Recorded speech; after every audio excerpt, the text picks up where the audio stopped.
Everybody understand English? Yes. Perfect. If you have any trouble, just put a hand up and I will come stop the boat. This suit is warm and good, as you can feel. This will also keep you floating and warm for 24 hours if we fall. That, I can't make any promises, but I don't think it will happen. Just kidding, it never happened. But if you want to go in, you can jump. This is self-inflatable and will self-inflate if you have contact with enough. Okay, my name is Kim. I live up in here in Hellesylt. So this is my backyard. This is where we go fishing and hunting and everything. So this I'm about to show you. I'm very proud of. This is I love it there. So I hope you enjoy it.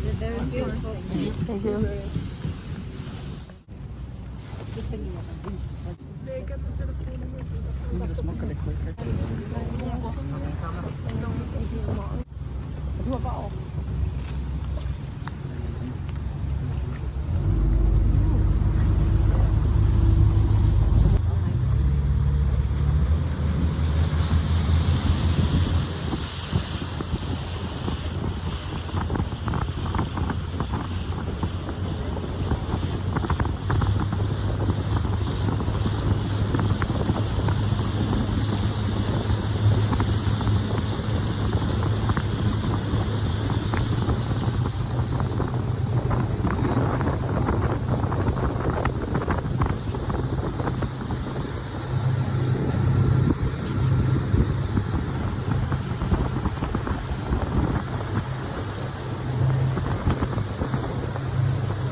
Bay of food, and many think it's because of the many fruit trees and bushes growing here.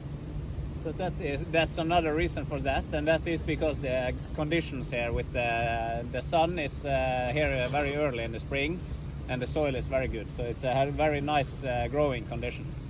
The reason for its name, Bay of Food, is because this is a very quiet bay. And often when people traveled by the fjord, they would have to stop and rest. And this was a very nice place to stop and eat and rest, to eat their food. That's why it's a Bay of Food. Because often when it was blowing on the fjord, this would be a very quiet and nice place to be. And it still is. This is private owned now. I know the family very well. Two of my best friends. Their mother was the last, one of the last people living here. She was 5 when they moved in 1964. And each summer we will come here and we will spend a couple of nights and just relaxing. It's a very quiet and nice place to be. And not you can do what you can bath in the fjord, you can fish, you can go for hikes all around. So it's a very nice place to be. Last year, me and my friend, we redid the roof on the main house, the backside, actually, but you can't see it from here. So this is one of my favorite places. And at most there would be 100 fruit trees, over 100 fruit trees, with apples and pears, apricots, and they had a lot of different kinds of berries. Raspberry, and I don't know all the English words. Sticklesberry. It's like a round, big, green, yellowish. And they would use fruit to trade with other farms for the things they needed, and they would make a lot of jam and the juice from the fruit. Yeah, you can actually walk straight up here. It will be for me maybe 15 hours to walk to Geiranger. Yeah, so it's a very long walk. But we have some sporty people who can, they go ashore, not here, but on the next turn, and then they go to Geiranger in 10 to 12 hours. Okay. Yeah. But it's easiest by boat. If you look to the left, you can see Ljøen.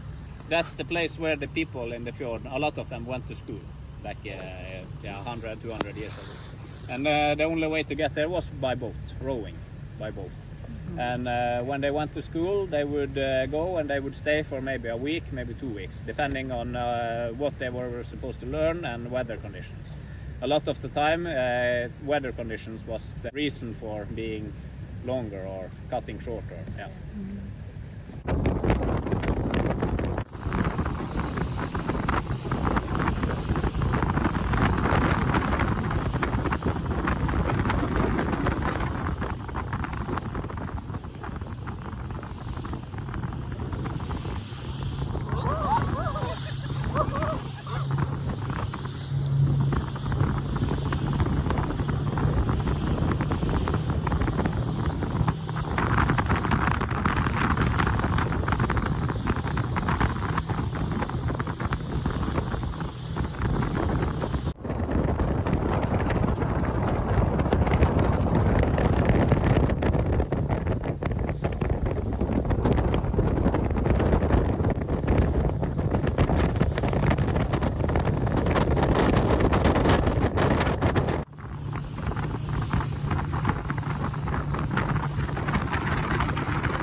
This here is the famous Seven Sisters waterfall.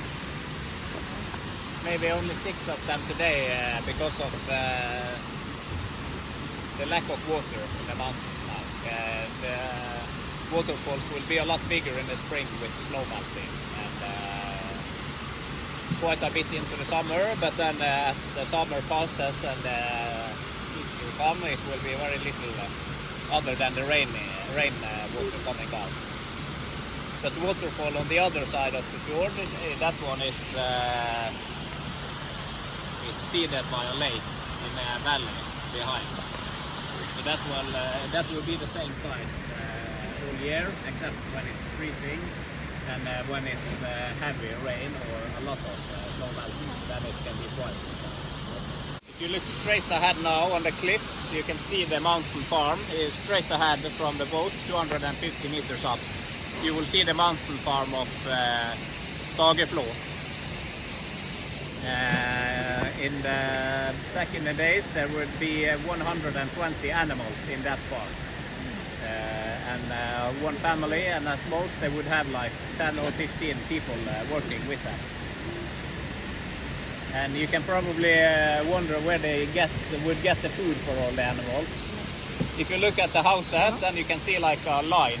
If you follow the forest, you can see like a line going up, and behind the waterfall there's a big valley opening up.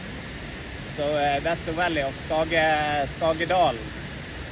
That's where they would keep the animals during the summer to feed, and that's also where they would cut most of their grass to feed them through the winter. And when the snow started coming, they would get the animals back to the farm. And when it was enough snow, they would use horse and sledge and make a snow road from the house and all the way out to the valley. And there they would have barns that they would store the hay inside. And then they could use the horse and sledge to get more as they needed during the winter. But as you can imagine, it was not an easy job either to cut it or to get it. It was also very dangerous to live in these places with a lot of rock slides in the summer. When the weather is like this, we stay away from the steepest places because it's falling rocks all the time. Even in a boat, you're not safe if you go too close to waterfalls like this and the steepest places. You should always be aware, especially when it's raining and when it's nice, it can still happen, but it's a lot safer than with rain.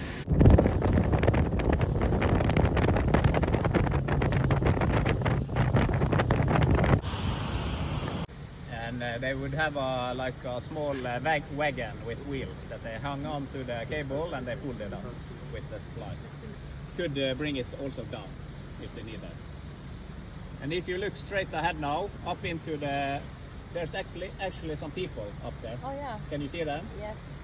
And you can see something white a little bit further up there. That's the where the path to get up there is going. Then you will go ashore straight ahead. You will see like a ladder, and then you will follow the forest as far as you can see and where the people are, and then you go into the skyline, and then you go to the right on top of the cliff. All the fjord, friends of the Storfjord.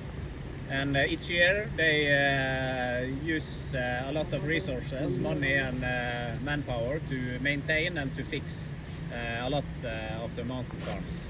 Most of the farms that are used a bit is maintained very well by the foundation. Most of them are owned by private people, but maintained by the foundation because it's a very important historical piece of the fjord and Norwegian history.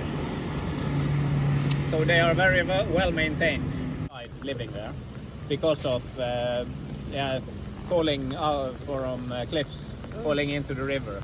The last one was a 15-year-old girl who was up in the valley behind and milking the cows, and then at night she would have to bring the milk back down to the house in buckets. But she was a bit late that day, so she had to decided to take the shortcut over the river on a different place than the normal path would go. But it's a bit more dangerous, but you would save maybe 20 minutes. But then, as she did that, she slipped and fell into the river and went off one of the cliffs, along with the river. So it's a dangerous place. Also now, when we go in this kind of area, we are in this weather, we don't do it. Because it's dangerous. Yeah. Into stone, and if we go by in the fjord, we will see a lot of traces of them. And if you look up to your right now, can you see the troll? I will point the boat. You can see their face. And then that's one of many. This one has lost its nose sometime during the years. Maybe it had a bad nose job done, like Michael Jackson, but I don't know. But this is one of many. If it's a fairy tale, I don't know. I wasn't alive when they were. It's built into the landscape and close to the rock. That was to protect it, especially from the avalanche and snow. Then it would just slide over. And in these houses, it was not only for the boat, but a lot of times they would have to use it for protection for themselves. So they would have a lot of supplies there, so they could survive there for as much as a couple of weeks. Because it could be as easy as they went to church in Geiranger one Sunday, and when they came back, it was so much snow that they couldn't go back to the cabin. And so they would have supplies, they would have water, beer, maybe dried meat.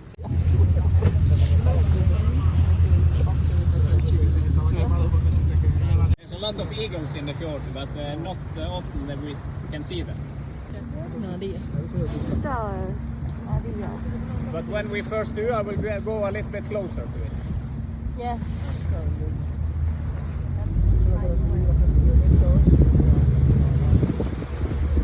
Can you see it? The big one sitting in the tree that's hanging on the cliff. You can see the shadow of the eagle looking at us.